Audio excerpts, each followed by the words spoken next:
Patani, how are you doing, say? Takombola mfundisi Mosemi. Tinofara chose. Tinotenda Mwari. Inguva. Ndonguva yacho iyo ine. Ndonguva yacho iyo ine. Thank you so much. Makadi kwese kwamuri isu tinotenda Mwari, tinoropafadzwa, tinotenda Mwari sikunokuda kwenguva ino yatapiwa naShe. Toda tibate book ya Matthew chapter number 11. Matthew chapter number 11. Book ya Matthew chapter number 11 pane nyaya yakaitika ipapo. It's very important for you to understand. Murume anonzi John akauya achizadzisa chiprofita chaIsaya kuti kuna aizouya aigadzira nzira yaShe, kana Ishe vachinge vachizouya vari kuuya kuna agadzira nzira yavo. So John ndopa anoona Kristu obva ati tarirai gwayana raMwari tonongedzera, tarirai gwayana raMwari rinobvisa chivi chenyika. Ende paakati chivi chenyika anoti zvivi zvenyika, anoti chivi, the lamp of God that removes the sin of the world. Saka it was the sin of the world. Ndakamboitsanangura last time tikati we have what we call the NACO principle, nature and commission. Sin of nature ndio ngoti unongozvarwa utomutadzi usina chawatadzi. Auna chacha ndo paunozwa David ani ndakazvarwa nembereko yezvivi. Aringotaura ndiri tori mutadzi ndandatadza. Sezvinongoita mwana anogona kuzvarwa naamai vari HIV positive. Iye anogona kutozvarwa neutachiwana. Zvakakonzerwa kuti amai vane utachiwana hafaniri kuti azvizive, but anono inherita utachiwana kuri kubva kuna amai. So munhu paanozvarwa unozvarwa wakainherita chivi chaAdamu. Saka munhu anozvarwa achitone chivi. Saka John paanoona Jesu anotarirai gwayana raMwari rinobvisa chivi chenyika. Kurati is sure kuti ndo gwayana raMwari rinobvisa chivi chenyika. So Jesu ndo paanouya. Jesu auya ndo paunonzwa kuti mumazuva iwayo Herod ndobva asunga John. Saka sungirwa John aiparidza achidenounce Herod anga ari mambo wamaJews. Vozaitwa namarome empire zvayaita. Ngatimboti maBritish voya muyo vocolonizer, vaitora munhu werudzi rwenyu vomugadza kuti ndiwo uri kutungamira vamwe vako. Saka ainzi Herod anenge ari muJudha but achimirira hurumende yemaromans. Saka Bibheri ndo parinoti munguva iyoyo ndo paakatanga kudenouncewa naJohn kuti zvakaitwa na Herod zvokuroora mukadzi womunin'ina wake azviite, ndobva asungwa. Saka nguva iyo asungwa John akatanga kutarira kusungwa kwake, ndobva atanga kuita madhaudzi kuti muchindewewe ndaiti gwayana raMwari rinobvisa chivi chenyika haufa. Ndobva atuma vadzidzi vake ndaimomubvunza kuti ndiwe here or we should wait for another. Unozva unenge ane confusion kuti uri kuti ndiMwari ndanjibvunza kuti ndinofanira kuva free but mahwani atanga ndatopa mahwani futi. Saka akazotuma vadzidzi vake ndaimondibvunzira ndiwe here kana kuti we should wait for another. Uri kuona here kuti paari kutuma atone confusion. Unoziva kuti ukasanzwisa chinhu chinonzi nguva une nguva yaunogona kutuka Mwari. Ukasanzwisa chinhu chinonzi nguva une time yaunogona kutoti ndofunga izvi zvaane chivanhu mukati. Une nguva yaunotanga kuconsulta zvosingafaniri kuconsulta because of time. Enamondibvunzira kuti ndiwe here kana kuti we should wait for another. So vadzidzi ndo pavakaenda ndobva vasvika nemessage. John ari muchirongo, vadzidzi vake havana kutiza, vakaramba vari vadzidzi vake.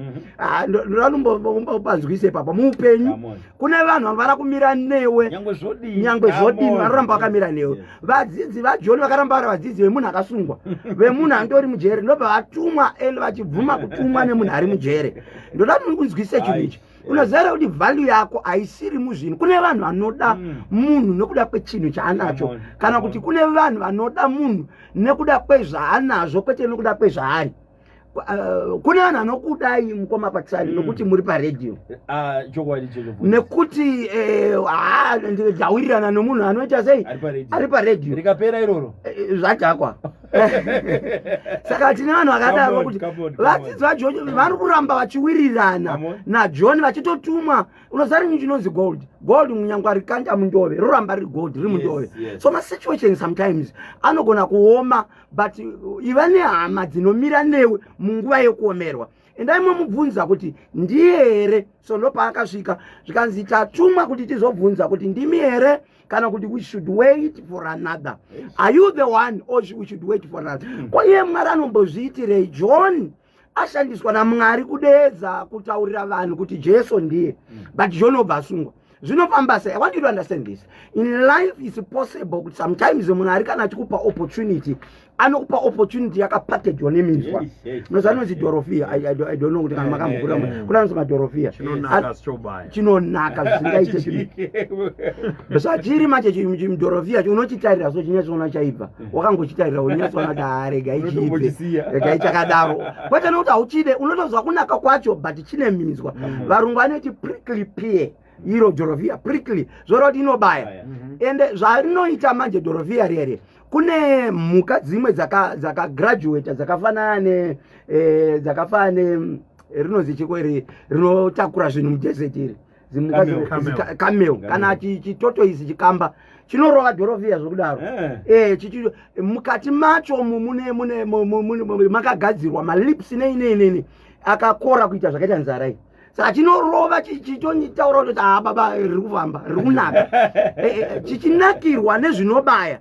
Saka uchaona kuti kune imwe mhuka inogona kuuya ichida kudya dorofia inobayiwa. Saka urikuona Mwari achichengetera dorofia camel anesa minzwa. Do you know sometimes imwe mikana ikasane problem munhu wese anoimhanyira.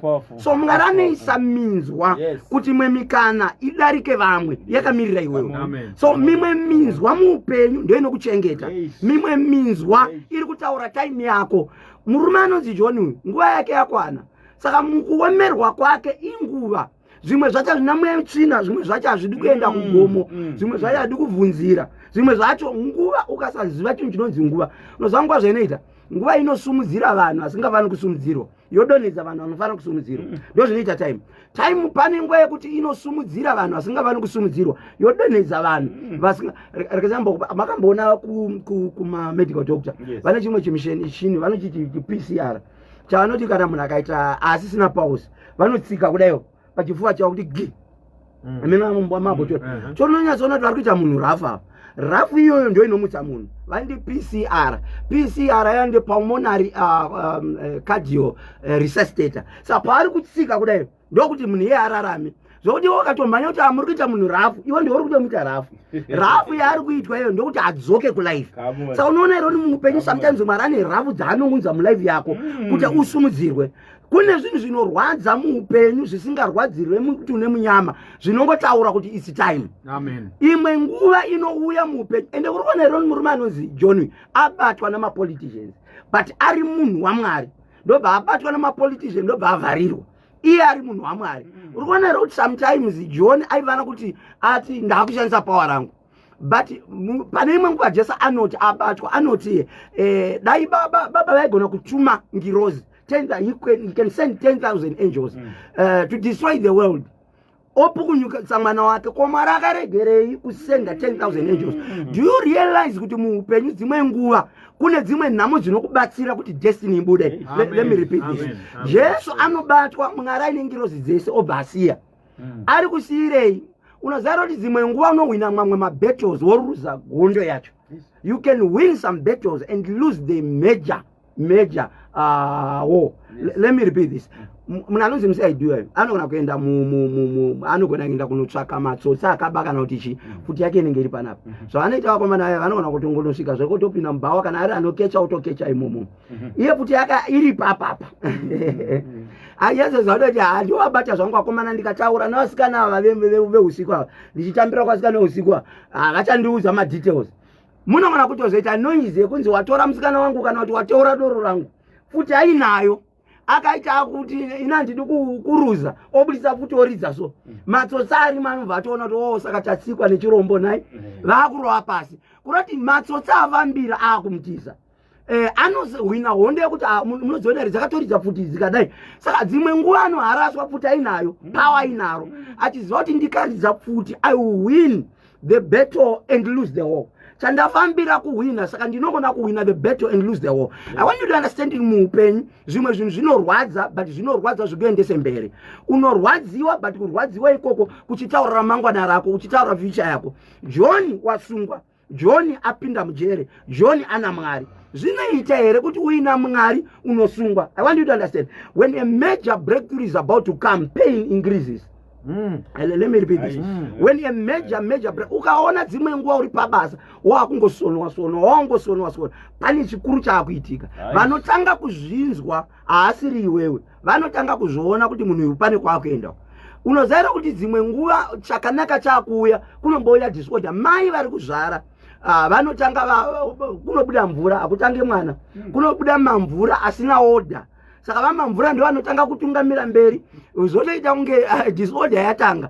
But ukaona mamvura akuuya kune chakanaka chakuuya. So imwe disorder is a prophecy yekuti chakanaka chakuuya. Zvimwe zvacho hazvina mweya tsvina wangu, zvimwe zvacho inguva. Ndakambona motagedhi yamudhara aingouya havangoerekani vauya kotanga kuuya chimudhudhudhu, vakuru vari kure chongoya unonzwa budai murodi wotozoti mawana atanga. Iwo kana kuramba uchipombera bhasikoro rako riri haina ndidzurire munhu, munopedzerana ikoko kuvakuru vasati vauya. Saka munotanga kudzura. Pane ma-evidence ekuti kune zvihombe zvakuuya inotanga kuuya, and evidence iyoyo hachisi chihombe, evidence chimudhudhudhu chiri kutaura kuti kune mota hombe iri kuuya. So kune zvinhu zvinotanga kuitika muupenyu when greatness is about to come. Kune zvinhu zvaunoona kunge zvidiki zviri kuitika, but greatness is on its way. Ndauya pano kuzokutsanangura kuti munguva yekurarama muupenyu, rega kubvunza kuti zvinhu zvese zvichakunakidza, zvimwe zvicharwadza, but mukurwadziwa imomo ndo muri kuprofita. Unoona kuti kana kwakuedza unoudzwa netushiri kuti kwakuedza, iwe wakara unoudzwa tsiyo wozwa kuti kwaedza. Tunotanga kutaura evidence yekuti kune zvinhu zvaakuda kuitika. Ukaona dzimwe nguva wakumakwa so, ziva kuti pane chakanaka chakuuya. John anosungwa here iye aina Mwari, zviriko. Unoona kusungwa anogona kupinda pataiti iwe uina Mwari. Saka chinhu chinonzi faith ndechekuti unoaligna life yako along greatness of those zvisina kumira musha. Muri kuti chi munhu waMwari? Mai I think I gave this illustration last week. Mai vari kuenda kundopona. Vanenge vane mwana mudumbu. But vaine mwana mudumbu vanoenda kunonzi kuskani. Skani zvainoita, skani inotaura kuti mwana mukomana, mwana musikana. Vodzoka pavari kuenda kunotenga tuhembe, vakutenga tuhembe twemukomana. Zvavari kuita vari kuti mwana asati ava pano, but behavior yataakuita iri kuenderana nechisati chavapo. Ndo chinonzi faith. Faith ndeyekuti unonotora character yechiri kuuya chisati chavapo. Unonotora behavior ke greatness isati yavapo. Saka uchaona kuti dzimwe nguva zvinhu zvinombokusona zvokuti zvoda kukumanikidza kuti uite confession iri bad. Ukapinda muprayer uchitaura kuti I'm great, I'm going far, uchibuda muprayer unowana zvinhu zvatoita worse. Uri muprayer unobva wafonerwa naheadmaster kuti mwana atakudzinga, iwe uri muprayer. Nozando inoitwa Satani unorwa inonzi counter attack. Counter attack ndeyekuti muri kuda kugoisa imuri bhizi uko rinobva rachipiwa unonzwa ragohwa kwenyu, zvinopedza simba. Sometimes zvinhu zvinoita worse at the time yaunenge wakatofasta uchiri ndakatsanya, ndopaona zvinhu zvinoita worse. Dzimwe nguva unoona kuti wapedza prayer zvinhu zvinoita worse, but worse iyoyo iri kutaura greatness iri kuuya. Ndomboda kubhora kana akuda kurova bhora ragadzikwa apa, arikuda kurova anodzokera kumashure, iye achida kuti tiende mberi. Ukaona adzokera kumashure stereki ishoti inoda kuburwa ipapo. Sometimes Mwari ukaona atendera upenyu hwako kudzokera kumashure stereki, pane shoti inoda kuburwa, pane zvikuru zviri kuuya. Saka problem yako ndeyekuti unoti ukatarira life yako unenge uchingoshamba. Mwari wamasimba unoziva kuti vanhu voti kana unamata ngiroziomirawo baba ndadzungaira, baba madzudzo. Unoona madhikishinari achitorwa nemadzudzi chimborishika chii chinonzi madzudzi. Anoda kuti ndomunga reka ndikuudze chinhu ichi, greatness inodena kurwiswa. Mukomana anonzi David atozodzwa auraya Goliath, aivana kupuwa mukadzi wakatanga kumhanyiswa namambo akatanga kugara musango. Indiri kuimagine kuti dzimwe nguva aitomboita time yanonamata kuti Mwari honai vezera rangu ari muguta but ndiri kumhanya ndiri musango. Ndinotenda kuti Mwari aimupindura achiti young man, kana uchida kuona zera rako tarira ari kukumhanyisa ndimambo, that's a sign yekuti uri mambo. Kurati size yomuvengi wako ndio size yako. Ukaona uine vavengi vadiki, it's a sign yokuti hauna kure kuenda. The size of your enemy is your size. Saka dzimwe nguva kurwiswa kuhombe inoreva kuti une size hombe. Hombe dzinouya dzichirwisa zvinoenderana negreatness yaunayo. Ndaya kuzotsanangura pano naJohn akatosungwawo. John akanga ina Mwari, John akanongedzera Jesu kuti ndiye gwana raMwari, anosungwa. Zvinoitika here muupenyu, rega ndikutsanangura ndichidai. Saka ndinoita sei munhu waMwari? Continue doing good. Kana uchipa ipa, unozara wakambona kuti unogona kuwapa. uchifungidzwa kuti ndikapa, because that's what the Bible says. Give and it shall be given unto you. Wapa uri kuexpecta kuti uchapiwawo. Zvona cheta wesi futi. Iwatopa. Zvokuti kukudiscourage kuti saka izvo hazvishandezvo. But ramba uchidaro muhondo mazvazvaitika. Muhondo kwakuna masoja Smith. Koya ainzi comrades aya. Zvavaita manje masoja Smith aizwa kuti mapuma edu anorohwa namagandanga. Vaimati magandanga. Saka vanogona kurova puma yedu nepfuti. Saka vaitora munhu vomusungirira pamusoro pepuma musivilian. Chavari kuitira vari kuti kana tikasungirira musivilian imakuda kurova puma mukaona musivilian makuona kuti aparoveke. Saka dzimwe nguva paunotora chirikadzi nherera vakaremara wovasungirira palive yako, wovasungirira pabhajeti yako. Uri kuudza Mwari kuti aiwaka bhajeti yangu nemari dzangu ngadzirega kurohwa nekuti ndine zvandasungirira. Saka problem yako ndeyekuti unenge uchiti zvatoita wesi ndopona kuti saka izvo hazvishandezvo. Reka ndimbobatsira. Zvinhu zvinongana kuita wesi patime uri kutarisira zvinhu zvakanaka. Unoona kunyura patime uri kunzwa kuti uri kusumuka. Unoona kuninvesta uchiti ndakusumuka wonyura. Izvozvo ngazvirege kukuudza kuti handichachange business. Although investor ukanyura wambona mnachibika. Sadza rinokwata baba kunorova mhino zvoito rinyasaura kuti kana richidaika autore poto kunoteura munhangiri mutereti kuti sadza racho kana richidai unoziva kuti kune rimwe rinoita musikanzwa. Iro sadza riright, but kune rimwe rinoita musikanzwa rinononamira parisingatarisirwe. Ndo zvazviri. Unotanga business kune misikanzwa inoitika mubusiness imomo. Iwo uchida greatness uchida kusumuka zvinotombonyura. Ndaya pano kuzokutsanangurira kuti as a John ukaona zvadaro, don't doubt God. Unengwe unogona kutonobvunzwa kuti ndimi here or we should wait for another. Why? Because wane confusion. But Jesu ndonakirwa naye. Jesu anoti haana kuti ndini, anoti kuvadzidzi vake vaJohn, tarirai muone zviri kuitika, mapofu ari kusvinura, mbeveve dziri kutaura, matsi ari kunzwa.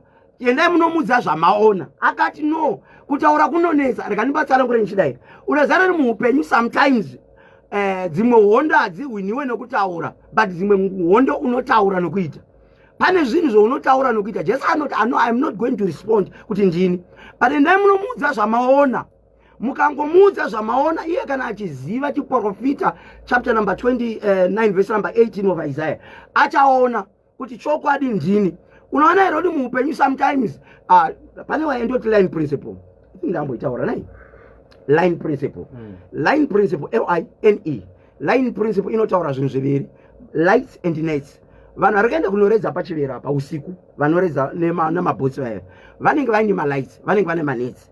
Basa relight ndero kuattracta fish kuti dziswedere. Basa renet ndero kucapture. Ndo pandiri kutora line principle. LI, light, NE, net. So the light attracts, the net captures. Kurali pane zvinhu zviviri. Pane chiri kuattracta, pane chiri kundo capture. So light iri kuattracta, but vangero ndo capture. Ndozo munhu wese anonzi mufundisi unofana kuva nezvozvo, the line principle. Unofana kugona kuva ne light. Uri kuita deliverance, uri kuporesa vanorwara, zvese izvozvo zvazviende kudenga. Malights okatrakta vanhu kuti vauye kuna Kristu. But kana vauya vocapture nevhangeri. That's the line principle. You attract and then you capture. Kureva kuti kudini? Uchaona kuti problem yako ndeyekuti unotaurisa sterek but hauna action. Jesu anoti endai munomudza handisi kuresponda kwaari kuti ndini here. Muudze zvaona. Zvaona chene ndo zvichataura kuti ndinani. Unonzwisa chinhu ichi. I want you to understand this. Muupenyu ukaenda kumusikana ukataurisa sterek, vamwe havatauri, vamwe vanongoya neaction. Ndakambopa example last time, I think I said that. Ukaenda kumusikana nechitambi, usvika chitambi chako gwemwendere padhuze nemusikana wakanda, musikana kuti kochitupa here, kuti chisi chitupa chinazotarisisa, ndo inonzi license iwe. Uchiri kudaro unoona nechidhatisana. Hana license. Sisiri hande stela pindikiti waenda nemapractical. Unosara wakabata theory. Unosara wakabata theory yako iwewe. Unosara muupenyu tine vanhu vanotaurisa sterek but havana practical. And munomudza zvamaona. But I'm not going to respond. Enda kumusikana womuudza kuti uri munzi yechingwa. Susurandaji. Umwe anotenga chingwa chacho. Iwe uchitaura kuti munzi yechingwa. Umwe unotenga chingwa chacho. Uyo musikana watoona kuti akarongeka manu. Why? Because you're too much laba but hauna action. Uchaona kuti vamwe vanhu vakanditeerera munyama mutorina. but hauna action. Unotaurisa chikoro unacho wakabva kuUZ but hausi kuapply zvinhu zvawakadzidza. Endai munomuudza zvamaona. Mapofa ari kusvinura mukaona the practical, he will know that I'm the Christ. Mwari ngakuitire zvakanaka muzita raJesu. Inguva zvinhu zvinoita. Izwiraishe Matema is my name. 0775 141 704. Thank you Mkomapatsani. Thank you Mkomatinashi. Next week we meet again. Yeah. Amen. Nguva. Very powerful. Yeah. Very powerful. Thank you for speaking to us. You have motivated as the week is starting. Through the comments we see on our WhatsApp platform, people are appreciating. Thank you so much. Nguva yenyu Prophet Izwiraishe Matema. I receive. Thank you very much. Tatenda. Thank you.